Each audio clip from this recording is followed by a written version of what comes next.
어디 가서 저에 대한 서류를 작성할 때 직업이 무엇입니까? 라고 하면 뭐 직장인, 회사원, 뭐 어쩌고 저에 해당하는 게 별로 없어요. 그래서 이렇게 보고서 고를 때 고르다 자영업 거기다 직거하거든요. 그렇지 않고 빈칸으로 돼 있으면 종교인이라고 쓰기도 합니다. 뭐 저도 종교인이고 여러분은 종교를 가지고 계시고 계신데, 종교가 언제부터 생겼을까요? 종교가 어디서부터 시작되었을까요? 종교와 관련된 책을 읽어봐도 종교가 언제 어디서 어떻게 생겨났다라고 정해주는 건 없죠. 아마도 처음에 사람들은 자신들이 하는 종교 행위가 이게 종교 행위다라는 생각이 없었을 겁니다. 어쩌면 감사의 표현이기보다는 도움의 요청이었을 것입니다. 대상이 누구인지 특정되지도 않았을 거고 자신이 무엇을 해야 하는지도 몰랐을 것입니다. 그저 거의 본성에 이끌려서 그렇게 행동하면 무슨 효과가 있지 않을까 기대하는 마음으로 행했을 겁니다. 도움을 요청하는 상황이기에 빈손으로 하면 정성이 부족한 것으로 여겨져서 재물을 준비했을 것이고, 자신보다 높거나 강한 존재에게 부탁하는 상황이니까 뻣뻣한 자세보다는 아마도 몸을 숙이거나 아예 절을 하는 모습이었을 겁니다. 이런 행동들이 계속 반복되면서 일정한 종교적 양상으로 자리를 잡았을 것입니다.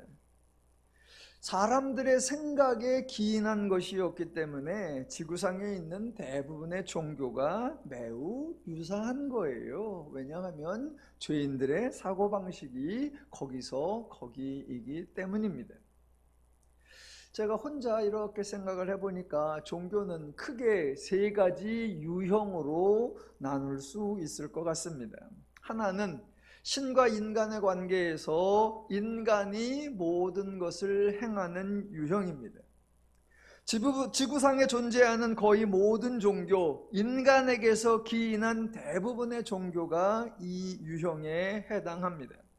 인간이 섬기는 대상, 인간이 의지하는 대상으로 신이나 신으로 간주되는 어떤 존재가 있긴 한데, 그 신은 인간을 위한 일을 먼저 해주지 않습니다. 신이 아무것도 하지 않는다고 생각하면 그런 신을 섬기지 않을 것입니다. 그러니까 신이 존재하고 신이 능력이 있고 신이 일을 한다라고는 생각하는 겁니다. 대신 신이 먼저 일하지 않고 신이 공짜로 일하지 않는다라는 생각, 이게 사람들의 생각, 이게 죄인들의 생각이고, 이런 생각에 근거하여 종교가 만들어지는데 사실 이런 종교는 존재하지 않아야 합니다. 왜냐하면 인간을 2배로 힘들게 만들기 때문입니다. 어떤 사람이 곤란한 상황에 처해 있어서 신의 도움이 간절한 상황에 처해 있습니다. 이미 그 자체가 매우 힘들고 곤고하고 불행한 거예요. 이미 당하고 있는 상황조차도 해결을 하지 못해서 힘들어하고, 그래서 좀 쉬어야 하고, 누군가가 이 사람을 대신해서 일을 해 주었으면 좋겠는데, 문제에 빠져 있는 그 사람이 그 문제를 제발 좀 해결달라고 부탁하는 일까지도 그 사람이 또 해야 하니, 그 사람은 엎친 데 덮친 격으로 일이 늘어나는 거예요. 이런 종교에는 은혜라는 개념이 존재하지 않습니다. 아주 못된 종교, 아주 고약한 종교, 인간을 갑절로 불행하게 만드는 나쁜 종교라고 생각합니다. 종교 유형의 2번째는 신과 인간의 관계에서 신과 인간이 공동으로 일하는 유형입니다. 여기에 속하는 종교가 유대교와 카톨릭이라고 생각합니다. 이 종교들에서는 신이 일을 합니다. 더 놀랍게도 신이 먼저 일을 합니다. 그래서 은혜라는 개념이 존재합니다. 유대교의 경우에는 신이 이스라엘 민족을 선택하는 일을 먼저 하고, 가톨릭에서는 신이 죄인을 구원하는 일을 먼저 합니다. 대신 신이 일을 완성해 주지 않습니다. 우선 신이 일을 해서 인간이 희생할 수 있는 기회를 제공합니다. 하지만 그 후부터는 인간이 수고해서 마무리를 해야 합니다. 신이 수고를 해서 은혜를 준다라는 개념이 있어서 감사하기는 하지만, 신이 결론을 맺지 않고 신의 사역을 보장해 주지도 않습니다. 은혜를 주었다는 명분으로 신이 결정권을 가지고 인간을 통제하고 인간의 삶을 일일이 간섭합니다. 해야 할 것, 하지 말아야 할 것을 신이 일방적으로 정해주고, 종교 행위, 종교 활동도 신이 법으로 명령하고, 이행하지 않으면 심판과 징계를 받게 될 것이라고 으름장을 놓습니다. 분명히 은혜를 받기는 했는데 결과적으로는 더 큰 짐을 떠안아 버린 셈입니다. 일종의 신의 낚시에 걸려든 꼴이 되어버립니다. 종교의 세 번째 유형, 하나님과 인간, 신과 인간의 관계에서 신이 모든 것을 해결해 주는 종교. 이 유형에 해당하는 대표적인 종교, 동시에 유일한 종교가 바로 기독교입니다. 기독교의 하나님이 사역하는 원리를 은혜라고 하고, 기독교의 내용이 전적으로 인간에게 좋은 소식, 기쁜 소식이기에 복음이라고 합니다. 수도 없이 반복하고 매주마다 반복하지만 또 합니다. 기독교는 하나님이 일을 하는 종교이기에 인간을 전혀 불편하게 하지 않습니다. 하나님이 할 일을 인간에게 떠넘기는 것이 없고, 하나님이 인간의 삶을 간섭하거나 통제하는 것도 없고, 하나님이 인간의 자세와 태도와 행동에 대해 심판하고 형벌을 내리는 것도 없습니다.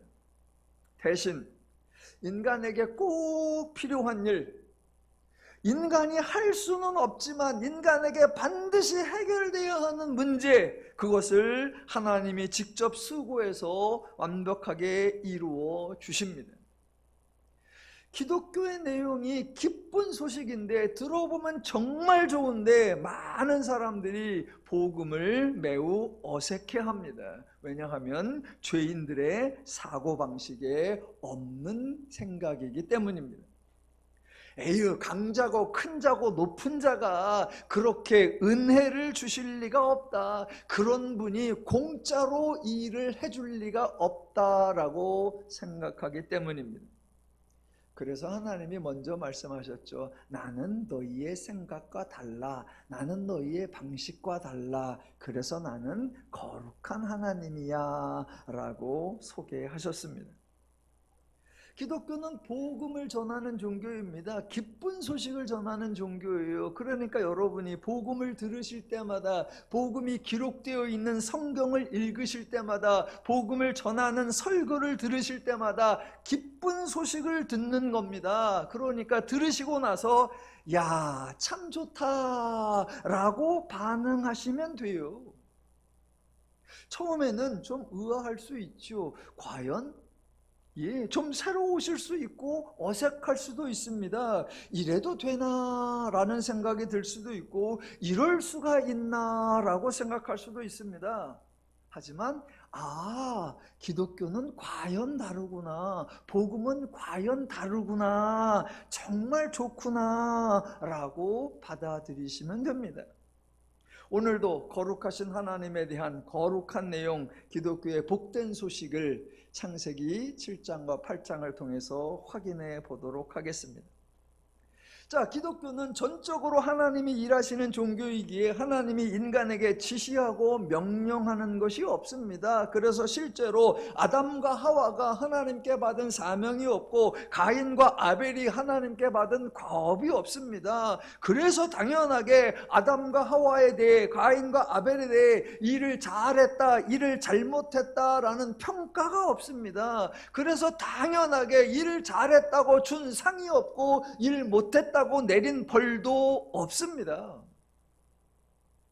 그렇게 성경을 읽어 나가다가 창세기 6장부터 이제 오다 보면 노아가 등장하는데, 많은 분들이 그래도 노아의 경우는 분명히 노아가 해야 할 일이 있지 않았느냐라고 생각합니다. 의식적인지 무의식적인지 많은 기독교인들이 노아의 홍수 또는 노아의 방주라고 표현합니다. 노아가 홍수를 만들어낸 것이 아니니까 노아의 홍수라는 표현은 전혀 성립되지 않습니다. 노아가 방주를 만들기는 했으니까 노아의 방주라고 부를 수는 있을 겁니다. 하지만 여러분, 방주는 애초에 노아가 기획한 것이 아닙니다. 노아가 홍수를 예상하면서 어떻게든 살아남기 위한 대책을 마련하기 위해 방주를 구상한 것이 아니고 구체적으로 방주를 설계한 것이 아닙니다.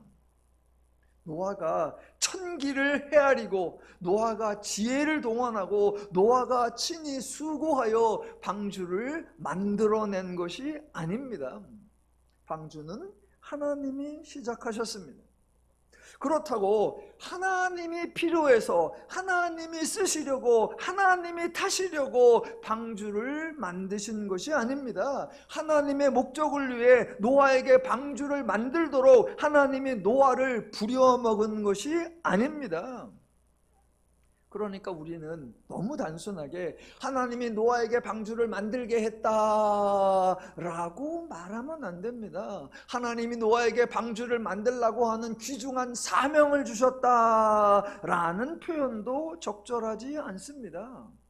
노아에게 방주를 만들라고 하실 때 하나님이 강조하신 포인트, 너를 위하여 방주를 만들어라. 예, 너를 위하여, 더 나아가 인간을 위하여 방주를 만들게 하신 겁니다. 세상에 악이 관영하고 포악함이 온 땅에 가득하여 그 끝날이 이르렀음을 하나님이 보시고 인간의 실상을 하나님이 아셨기에 홍수가 임할 것에 대한 정보도 하나님이 알려주시고 방주를 만들라는 제안도 하나님이 아셨고 방주의 구체적인 구조도 하나님이 알려주셨던 것입니다.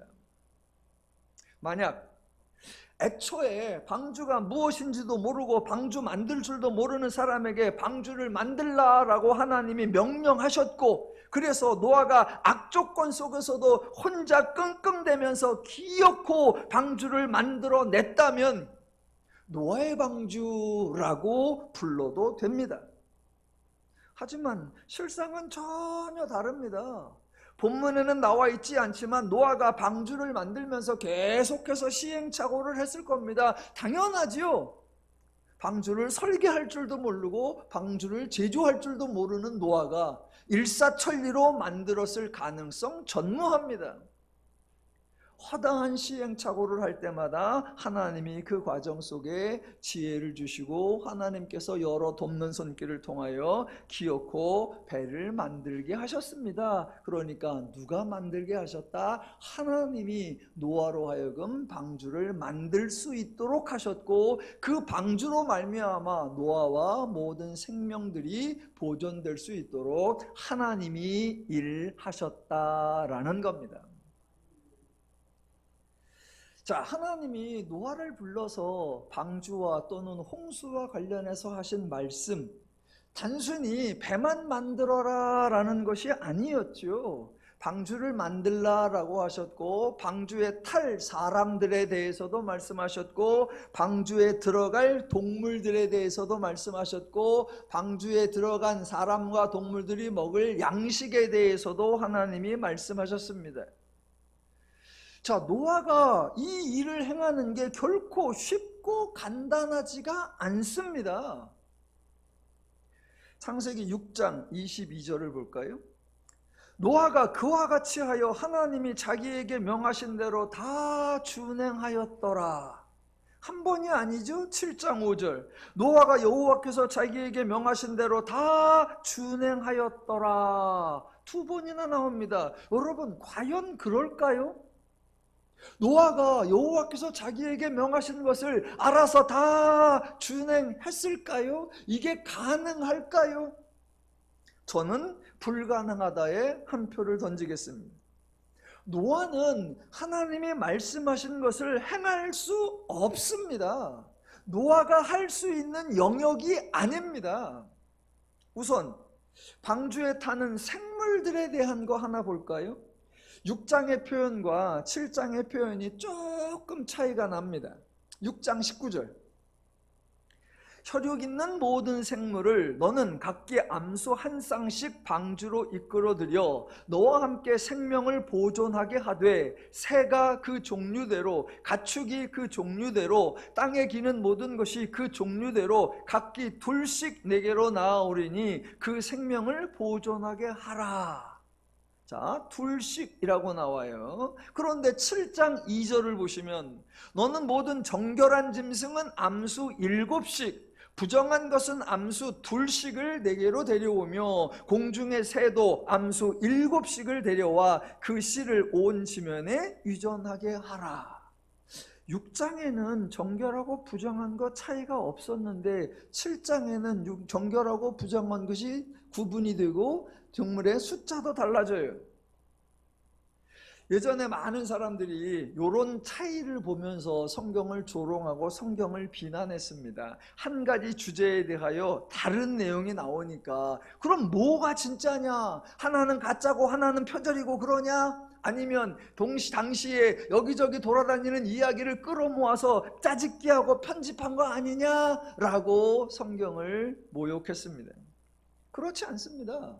혹시 성경 전체에서 이런 경우가 딱 한 번 나오는 거라면 이게 편집상의 실수라고 할 수 있습니다. 하지만 성경엔 이런 경우가 종종 있습니다. 가장 대표적으로 복음서가 4권이에요. 예수님의 출생, 예수님의 사역, 예수님의 십자가, 예수님의 부활이라고 하는 똑같은 주제를 가지고 마태가 보는 관점, 마가가 보는 관점, 누가가 보는 관점, 요한이 보는 관점으로 설명합니다. 내용이 조금 차이가 납니다. 이것 봐, 어느 게 진짜냐? 아니요. 예수의 사역에 대하여 더 많은, 더 풍성한 관점을 우리에게 설명해 주는 성경의 표현 방식입니다. 창세기에서도 한번 경험하셨습니다. 창세기 1장과 2장에 인간 창조에 대한 이야기가 나오는데 1장의 순서와 2장의 순서, 1장의 방식과 2장의 방식이 조금 차이가 납니다. 하나님이 창조를 2번 하신 거냐? 하나님이 각각 하신 거냐? 아니요. 하나님의 인간 창조를 다양한 관점에서 더 풍성하게 자세하게 설명하는 성경의 방식이다라고 설명을 드린 적이 있습니다. 오늘 본문도 마찬가지입니다. 하나님이 노아에게 하신 말씀은 노아에게 이것을 해내라, 안 되면 되게 하라, 무조건 하라 라고 하나님이 명령하신 것이 아니라 하나님이 하실 일을 노아에게 알려주신 겁니다. 실제로 이 일을 하시는 분은 언제나 하나님이십니다. 그래서 하나님이 하신 말씀, 노아가 혼자 할 수 있는 일, 스스로 할 수 있는 일이 아닙니다. 제가 3가지만 한번 설명해 볼게요. 첫 번째, 자, 정결한 짐승과 부정한 짐승, 정결한 건 암수 7씩, 부정한 것은 암수 2씩을 자 방주에 태우라라고 합니다. 여러분, 어느 것이 정결한 짐승이고 어느 것이 부정한 짐승입니까? 노아가 그것을 압니까? 짐승에 표시가 있습니까? 정결하고 부정한 것을 누가 결정합니까? 어떻게 정하죠? 정결하고 부정한 것을 나누는 기준이 뭐고 언제부터 이런 기준이 생겨났습니까? 노아는 알고 있나요? 성경에 정결한 짐승과 부정한 짐승이 구분되어 등장하는 것은 레위기부터입니다. 하지만 레위기의 구분도 신중하게 생각해야 합니다. 하나님이 부정한 짐승을 창조하셨습니까? 그래서 정결한 짐승에 대해서는 보시기에 좋았더라 라고 하시고 부정한 짐승에 대해서는 보시기에 찜찜하더라 라고 하셨습니까? 전혀 그렇지 않습니다. 그렇다면 하나님이 처음에는 정결하게 창조를 하셨는데 세월이 지나서 하나님이 어떤 짐승에 대해서는 얘는 부정하다라고 선언을 하셨습니까? 아니면 하나님이 창조한 것에 대하여 누군가 짐승 중에 일부분을 부정하게 만들었고 그래서 하나님도 어쩔 수 없이 얘는 부정해졌다라고 인정하신 겁니까? 아니요. 전혀 그렇지 않습니다. 지금 노아는 어떤 게 정결하고 어떤 게 부정한 건지 알아낼 방식이 없습니다. 그런데 하나님은 정결한 짐승은 암수 7씩, 부정한 짐승은 암수 2씩 방주에 태우라라고 합니다. 어떻게 하지요?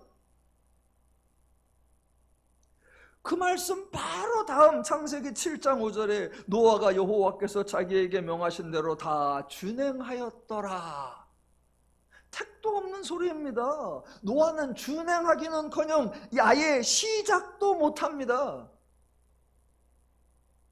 제가 지금 성경이 거짓말을 한다라는 의미가 아니라 성경의 표현 양식을 잘 분별해야 한다라는 겁니다.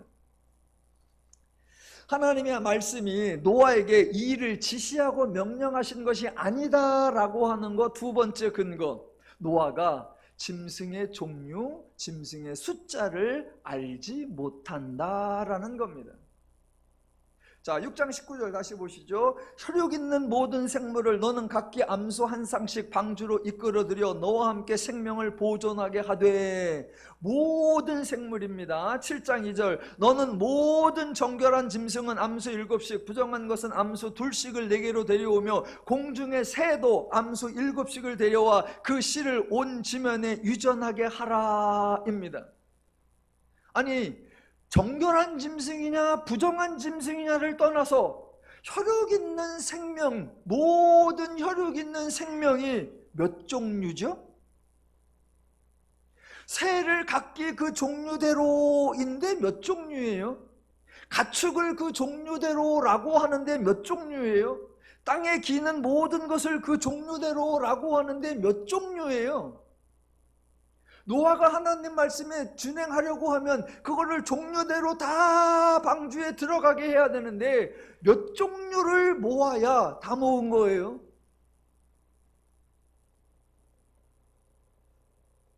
하나님이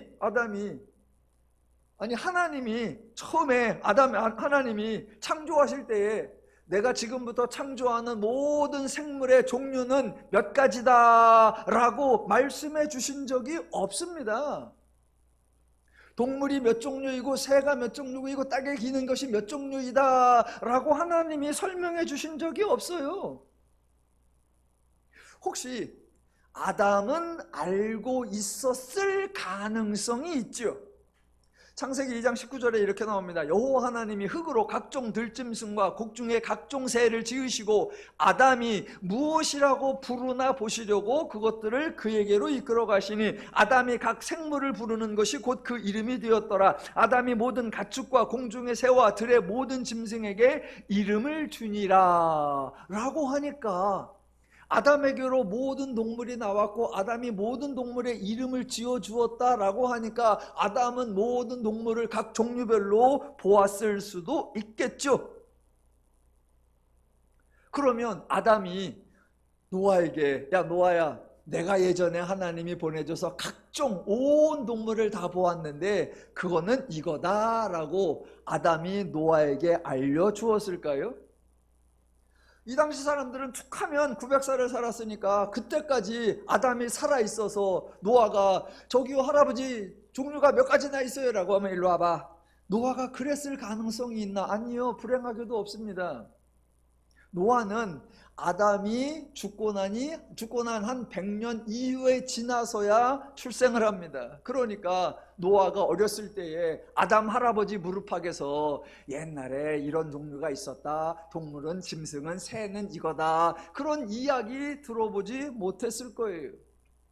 그렇다고 아담이 후손들을 위해서 동물 도감을 편찬하노라 그래서 책자를 전달해 준 것도 아니고, 그러니까 애초에 하나님이 노아에게 하신 말씀은 노아에게 행하라고 지시하신 것이 아닙니다. 야, 나는 일단 정결하고 부정한 거 들어오라고 했고 모든 종물들 하라 했으니까 나머지는 네가 찾아서 네가 정답을 만들어서 네가 해. 하나님은 그렇게 말씀하시는 분이 아니에요. 자, 첫 번째, 정결하다 부정하다 노아가 알 방법이 없다. 두 번째, 몇 가지 종류가 있는지 노아가 헤아릴 수가 없다. 세 번째, 좋아요. 혹시 노아가 정결한 짐승과 부정한 짐승을 구별할 줄도 알았다고 합시다. 혈육 있는 생물이 전체가 몇 종류나 되는지 알았다고 합시다. 만약 그것을 알고 있으면 노아가 그 모든 생물들을 모을 수 있습니까? 노아와 그 아들들과 그 며느리들이 짐승들, 동물들 잡으러 가야 합니까? 일일이 채집을 해야 합니까? 미끼를 놓아서 동물들을 생포를 해야 합니까? 아니, 하나님이 말씀하셨다. 노아가 말씀하신 대로 준행하였다. 어떻게요? 여러분이 만약 노아였다면, 하나님이 여러분에게 오셔서 이런 말씀을 하셨다면 여러분은 그때 어떻게 반응하시겠습니까? 하나님이 말씀하시니까 일단은 시도를 해봐야지. 뭐 내가 아는 만큼 몇 종류가 됐는지 일단 해보고 딱 봐서 깨끗해 보이고 보암직도 하다 그럼 얘는 정결하고 어머 징그러 그럼 얘는 부정한 거고, 그리고 여하튼 눈에 띄는 것들은 가능한 한 다 끌어 모아보고 내가 할 수 있는 한 최선은 다 해보고 그 이상은 내 영역이 아니니까 하나님 제가 할 수 있는 건 여기까지입니다 라고 하고 나머지는 하나님의 양해를 구해봤을까? 그렇게 하실래요? 아니면 애초에 딱 듣는 순간 이거는 나에게 하라는 의미가 아니구나, 이거는 내가 할 수 있는 게 아니구나 라고 하셨을까요? 저는 후자입니다. 딱 듣는 순간 이건 내가 할 수 있는 게 아니야, 이건 하나님이 나에게 하라고 지시하고 명령하는 게 아니야.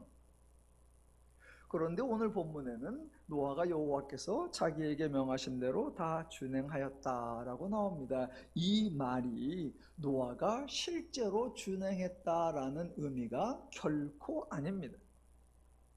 하나님의 말씀은 하나님이 하실 일에 대한 하나님의 선포입니다. 그래서 이번에도 누가 하느냐? 하나님이 하십니다. 그 하나님이 하시는 조치가 7장 8절이에요.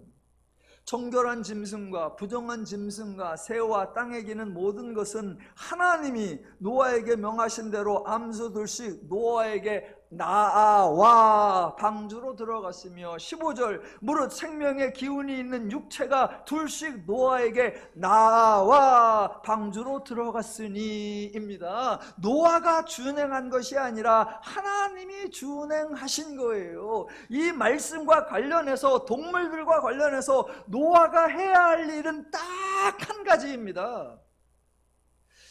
정결하고 부정한 것을 어떻게 구별하지? 아니요. 각 동물들이 종류별로 몇 가지나 되지? 아니요. 이것들을 어떻게 잡아와야지? 아니요. 그런 건 노아가 할 일이 아니에요. 노아가 할 일은 딱 하나예요. 그냥 있으면 돼요. 그냥 있으면 돼. 신경 쓰지 말고 그거 하나님이 하실 일이니까 노아는 그냥 있으면 돼. 그랬더니 어느 날 뭐가 와. 동물이 어떤 거는 2쌍이 오고 어떤 건 7쌍이 오고 이 동물이 오고 저 동물이 오고 새들이 와. 다 노아에게 나옵니다. 그러면 노아는 딱 한마디만 하면 돼요. 어여와 어여와 잘 왔어. 이쪽으로 끝. 자, 방주에 태울 사람들, 방주에 태울 생물들 누가 모으셔야 된다? 하나님이 정하시고 하나님이 나오게 하시고 하나님이 들어가게 하시는 거예요. 누가 하신다? 하나님이. 노아에게 하나님이 말씀하셨어요. 그게 노아에게 시킨 게 아니에요. 내가 이렇게 할 거다라고 하나님이 알려주시고 하나님이 선포하시는 거예요. 그 말대로 하나님이 준행하시는 거예요. 기독교는 하나님이 일하시는 종교입니다. 그래서 기독교에서는 사실 사람에 대하여 하나님의 종, 하나님의 일꾼 이렇게 표현하는 게 어울리지가 않습니다. 기독교는 하나님이 일꾼이시고 하나님이 사역하시는 분, 그래서 기독교가 세상의 그 모든 종교와 차이가 나는 거룩한 종교가 되는 겁니다. 우리는 이 하나님의 방식이, 이 하나님의 일하는 원리가 익숙하지 않아요. 학창시절에 학생들은 대부분 선생님들을 피해 다니죠. 길을 가더라도 선생님이 다닐 것 같은 길은 안 다녀요. 늘 뒷길로 가거나 옆길로 가요. 왜? 가다 선생님을 만날까 봐. 선생님 만나서 은혜를 받을 기회, 선생님 만나서 덕을 볼 일이 없어요. 그래서 어쩌다가 가다가 선생님을 만나면 친구들한테 가서 아까 선생님 만났다 라고 안 하죠. 선생한테 걸렸다 그러죠.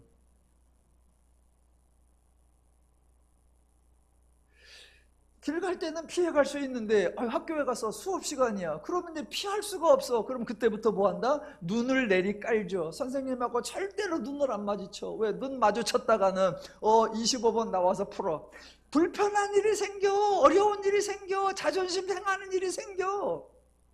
아니면 야, 너 어디 가서 뭐 좀 해갖고 와. 선생님이 뭔가를 시켜. 그러니까 학생들은 여하튼 선생님을 피하려고 해요. 아마 오늘날 직장에서 여러분이 상사에 대한 이런 모습, 이런 태도, 이런 감정 있으실 겁니다. 점심시간이나 휴식시간에 복도나 옥상이나 휴게소에서 잠시 쉬고 있는데 상사가 떴다 그러면 순식간에 직원들이 싹 사라집니다. 왜? 상사를 만나는 순간 좋은 일보다는 귀찮은 일이 생길 가능성이 많기 때문입니다.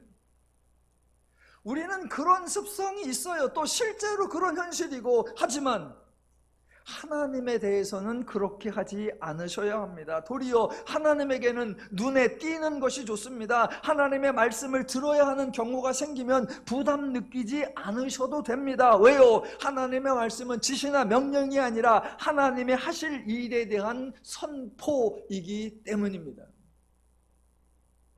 물론 성경에도 대부분의 사람들이 하나님의 이런 원리를 몰랐기 때문에 하나님이 말씀하시면 화들짝 놀라서 일단 거부부터 하고, 하나님 만나거나 하나님의 말씀을 들으면 이제 내가 죽게 되었도다 라고 걱정을 하기도 했습니다. 아니요. 그런데 하나님은 인간을 협박하는 분이 아니고 인간을 힘들게 하는 분이 아니에요. 그래서 성경에 하나님의 일을 하다가 지쳤다는 사람이 없고요, 하나님의 사명을 감당하느라 탈진했다는 사람 없고요, 하나님이 맡긴 과업을 위해 일하느라 가정이 파탄났다는 경우가 없고요, 하나님 때문에 인생에서 겪지 않아도 될 고난을 겪었다는 사람 없습니다. 기독교는 하나님이 일하시는 종교입니다. 방주 이야기 조금만 더 해볼까요? 자, 노아의 입장에서는 방주와 관련된, 홍수와 관련된 일련의 하나님 말씀에 대하여 아무런 대책이 없습니다. 지금 노아는 자신이 죄인인 줄도 모르고 세상의 죄악이 관역하고 세상의 포악함이 온 땅에 가득하여 그 끝날이 이르렀다라는 것도 모르고 있습니다. 무슨 일인지조차 파악이 안 되고 무슨 상황인지조차도 모르는데 무슨 대책을 세우고 무슨 대안을 세우고 무슨 행동을 합니까? 노아는 실제적으로 아무것도 할 수가 없고, 하나님이 말씀하셔도 저게 왜 말씀하시는 건지, 어떻게 된다는 건지 모릅니다. 모르는 상태에서 무슨 재주로 노아가 다 준행하였더라. 자, 제가 지금 정결한 짐승, 부정한 짐승 구분할 줄 모른다. 두 번째, 각각 모든 생물이 몇 가지 종류인 줄을 모른다. 안다 해도 그것을 끌어모을 방법이 없다 했었고요. 하나 더 볼까요? 자, 6장 21절. 너는 먹을 모든 양식을 내게로 가져다가 저축하라. 이것이 너와 그들의 먹을 거리가 되리라 입니다. 아마 남자들은 이 구절을 별로 실감이 나지 않겠지만 우리 여집사님들은 여러 가지 생각이 떠오를 겁니다. 양식을 저축하라. 제일 먼저 떠오르는 생각이 뭐다? 몇 명인데? 군대에서 전문 용어로 뭐라고 한다? 식수 인원 파악. 식수 인원 파악. 몇 명인데? 예, 자, 양식을 저축해야 되는데 일단 사람은 됐습니다. 노아의 부인, 노아의 세 아들, 노아의 세 며느리 총 사람은 8명입니다. 그런데 하나님이 말씀하셨던 모든 혈육 있는 동물을 각 종류대로라고 했습니다. 도대체 몇 가지 종류고 몇 마리인지를 모릅니다. 그런데 어떻게 식량을, 어떻게 양식을 저축하죠?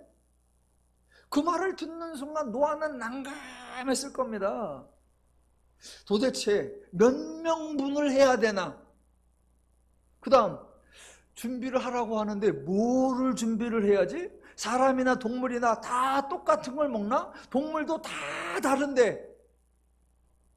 그런데 천만다행으로 그때까지는 사람이나 동물이 모두 채식을 했습니다.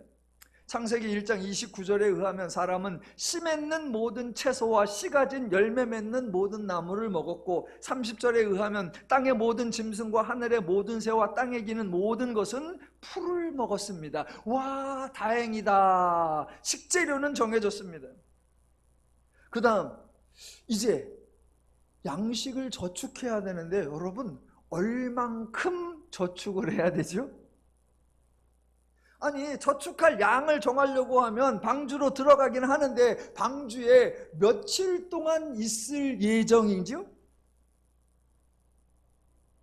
7장 4절에 보니까 지금부터 7일이면 내가 40주야를 땅에 비를 내리고, 이거는 비가 오는 기간을 언급하는 거예요. 실제로 노아 일행이 방주에 들어갔고 실제로 7일 후에 비가 내리기 시작했고 실제로 40주야에 걸쳐 비가 내렸습니다.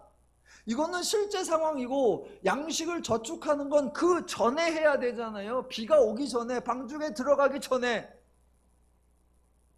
식량을 준비해야 되는데 도대체 얼만큼 해야 하는지를 알 수가 없습니다. 전혀 가능성이 없습니다. 그러니까 하나님이 노아에게 말씀하셨다라는 것, 노아에게 지시하거나 명령하신 것이 아니고 그 말씀을 노아가 들었다고 해서 노아가 할 수 있는 일이 아니었습니다. 당시 그 말을 듣는 순간 노아의 심정이 어땠는지 저와 여러분이 정확히 알 수는 없습니다. 대신 지금 저와 여러분은 하나님의 원리, 하나님의 속성, 하나님의 방식, 그 하나님의 성품, 하나님의 일하시는 속성, 이 하나님에 대하여 알고 있으니까 만약 하나님이 노아에게 다가오시듯 저와 여러분에게 다가오시고 하나님이 노아에게 말씀하시듯 저와 여러분에게 말씀하신다면 그때 그 말씀을 듣는 여러분은 어떤 심정이어야 하는지 그거는 알고 계시죠? 만약 하나님이 찾아오셔서 하나님이 말씀을 하시면 아주 마음 편하게 들으시고 해맑게 웃으시면 됩니다. 하나님이 찾아오셔서 하나님이 말씀하시면 아주 반갑게 들으시고 해맑게 웃으시면 돼요. 하나님이 말씀하실 때 마치 어명이요 어명을 받들라 라고 해서 그 앞에 무릎 꿇고 종막한 그런 아주 엄중한 그런 자세가 나오면 안 됩니다. 비밀 군사작전을 하달받는 것처럼 비장해지면 안 됩니다. 말씀을 듣는 순간 충성을 다하여 이루어내겠습니다 라는 의지와 각오가 투철해서 눈이 이글이글거리면 안 됩니다. 하나님의 말씀은 하나님의 하실 일에 대한 하나님의 선포라고 했습니다. 그래서 인간은 딱 한 가지, 그냥 들으시면 됩니다. 말씀하시니까 들으세요. 뭐라고 하시는지 집중해서 들으시면 되고 하나님이 무엇을 하시겠다는 건지 유념해서 들으시면 됩니다.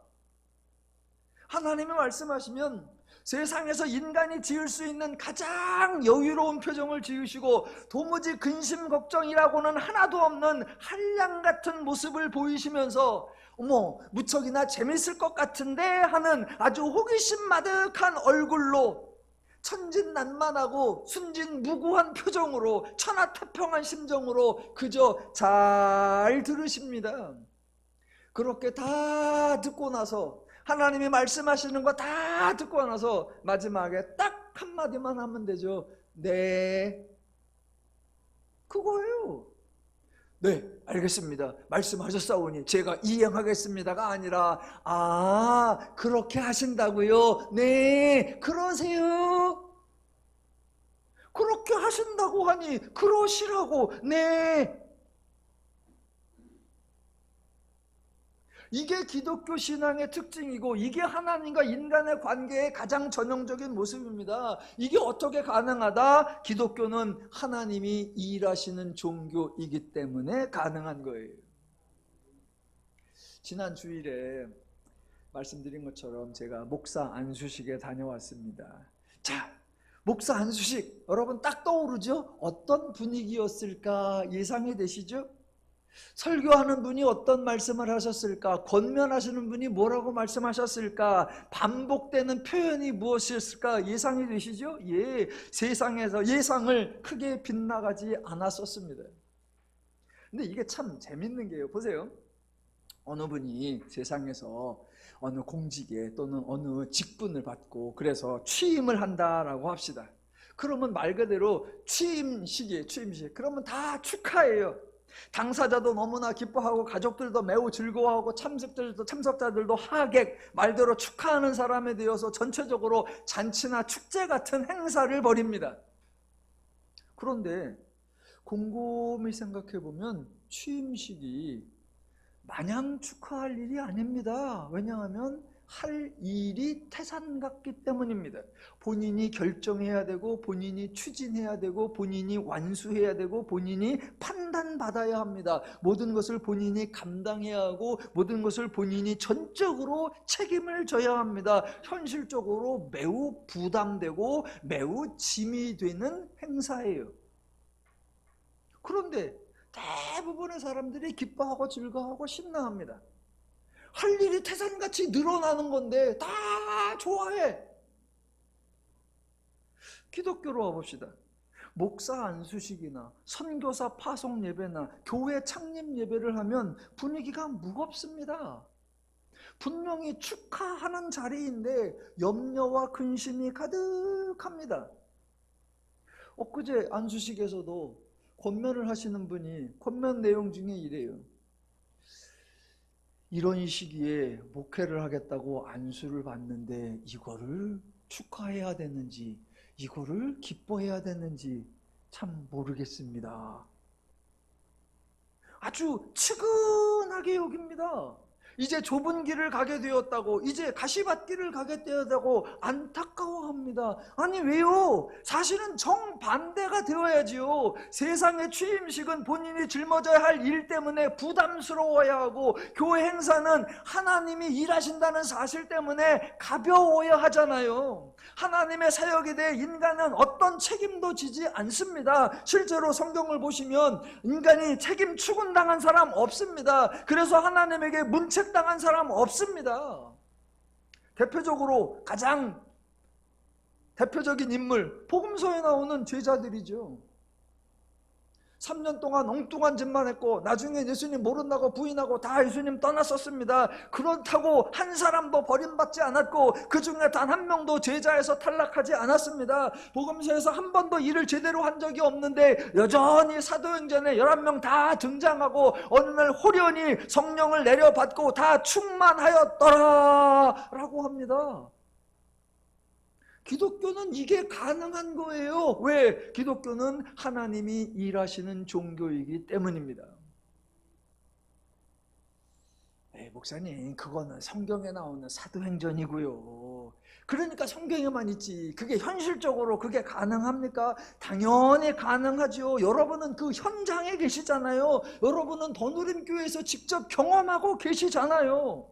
더누림교회가 긴장하는 거 보셨습니까? 더누림교회가 불안해하는 거 보셨습니까? 더누림교회 목사가 힘들어하는 거 보셨습니까? 더누림교회 성도가 부담스러워하는 거 보셨습니까? 더누림교회나 목사나 성도가 아둥바둥하는 거 보셨습니까? 더누림교회 목사가 설교하면서 이런 말 저런 말로 위기를 조장하는 거 들어보셨습니까? 은근슬쩍 협박하고 강요하는 거 들어보셨습니까? 상이나 벌을 운운하면서 슬쩍슬쩍 선동하는 거 들어보셨습니까?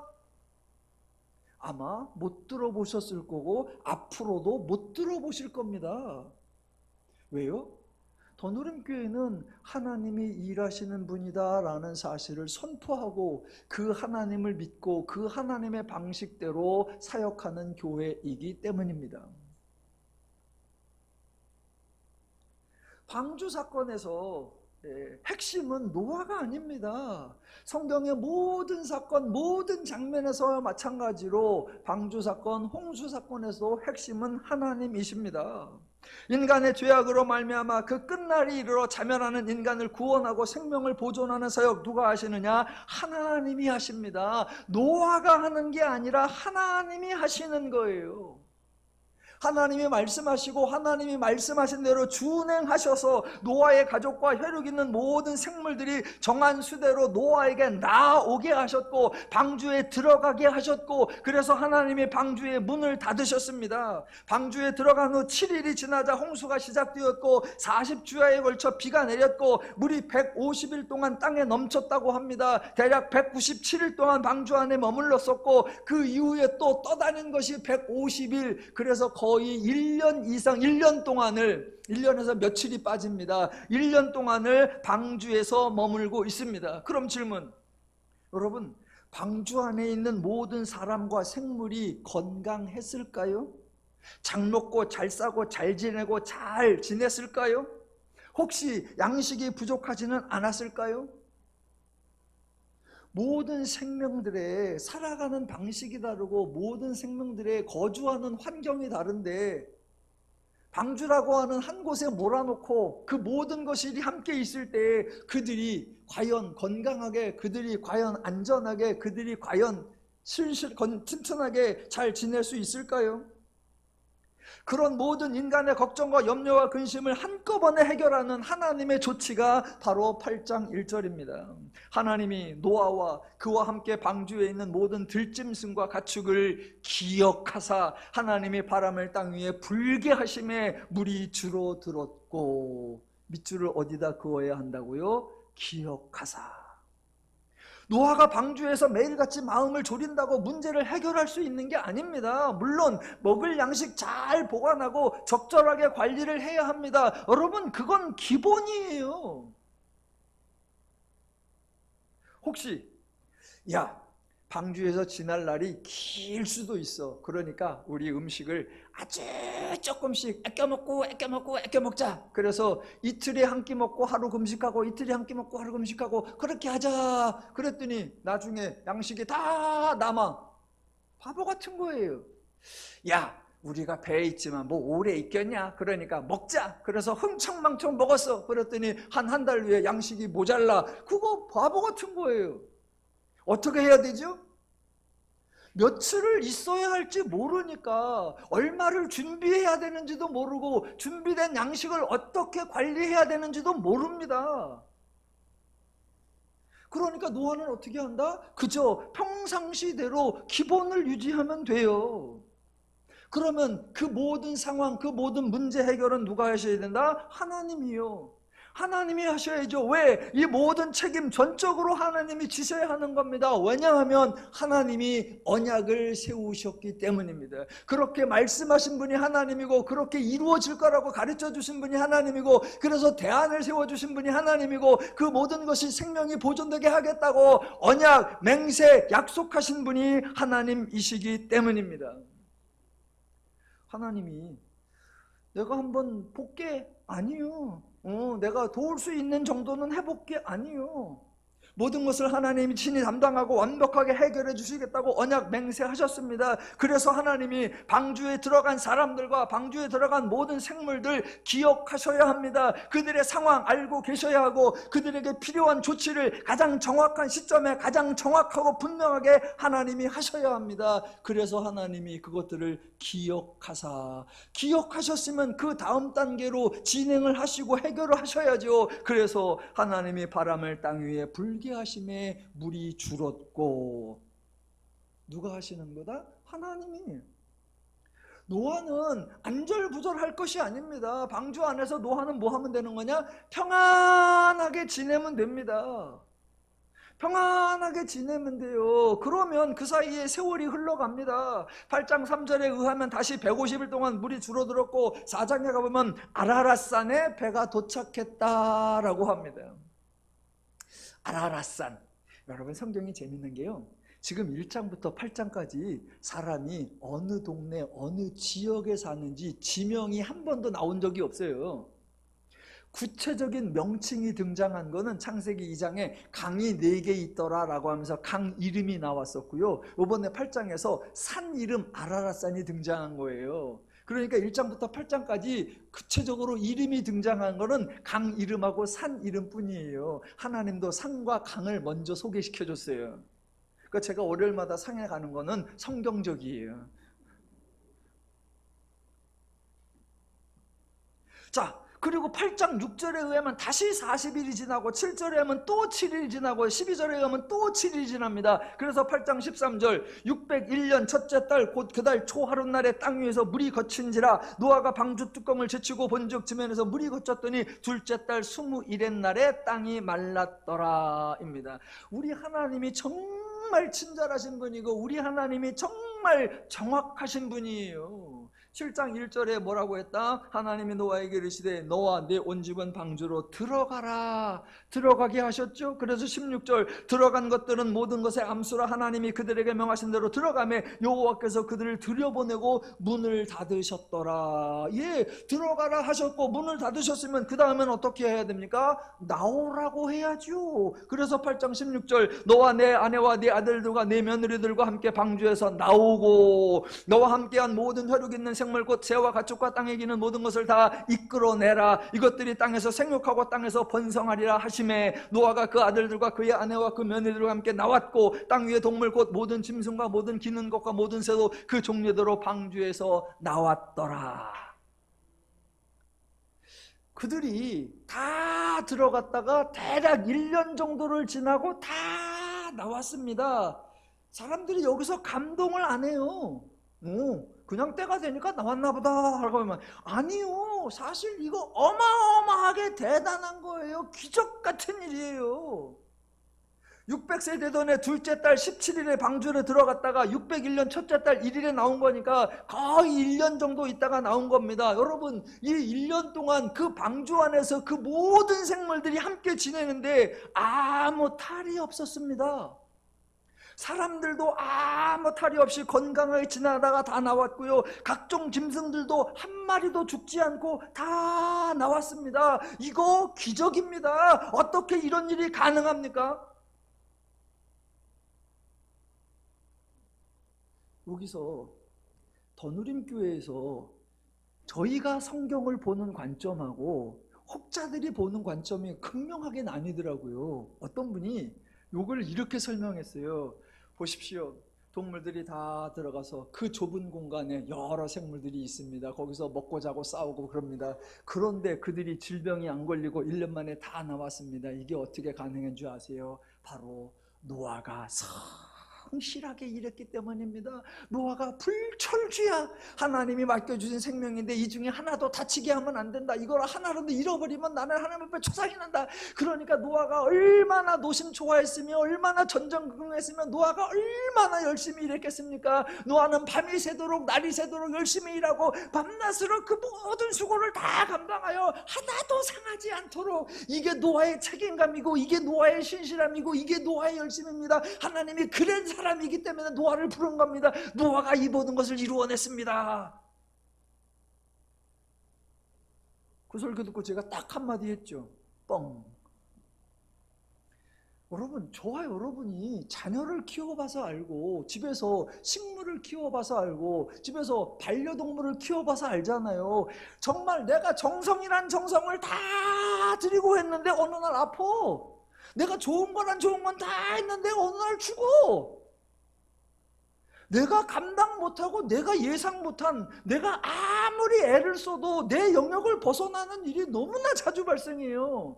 그런데 그 모든 각양의 종물들의 거기가 거주하는 환경이 다르고 살아가는 방식이 다른 그 각양의 생물들이 1년간 모여 있는데 아무 탈도 없이 그들이 들어갔다가 그들이 나와서 생육하고 번성하게 되리라. 그게 노아의 신실함으로, 노아의 열심으로, 노아의 부지런으로 가능할까요? 아닙니다. 택도 없습니다.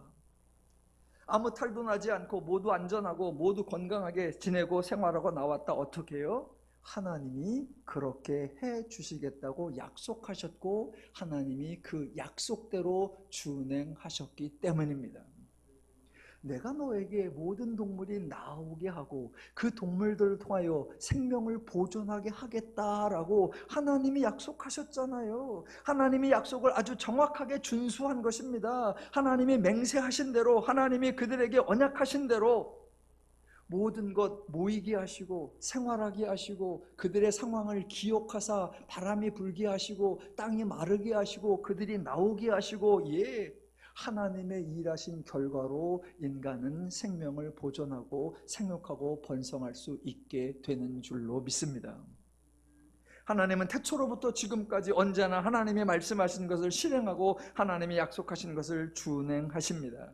이 하나님이 저와 여러분을 죄로부터 구원해 주시고 하나님의 은혜와 복락을 누리며 살도록 보장해 주시고 인도해 주시고 은혜를 더해 주십니다. 이 하나님이 저와 여러분의 인도자요 보호자임을 아시고 이 하나님으로 인하여 자유롭고 평안하고 행복한 삶을 풍성히 누려가시기를 주님의 이름으로 축원합니다. 기도하겠습니다.